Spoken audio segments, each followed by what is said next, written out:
Hi, this is a small tutorial on KineMaster, how to duplicate a slide which has been formatted with some formatting, and then you also extend it to a certain length, and now you want to repeat the same thing.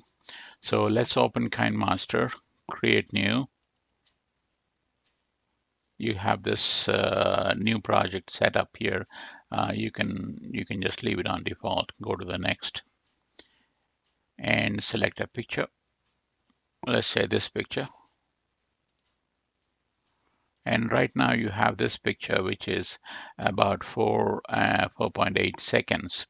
And we can make changes to this picture by adding some filters. Let's say whatever. And then we can extend it to, for example, 10 seconds. There you go. Now, I want the same repetition of this three, which is 10 second, 10.5 seconds onto the right. And I don't have to go and insert the media and make the changes here. All I need to do is to come up here, click on the three dots and select duplicate. And you got another one here with the same length, same formatting. That's all I wanted to say.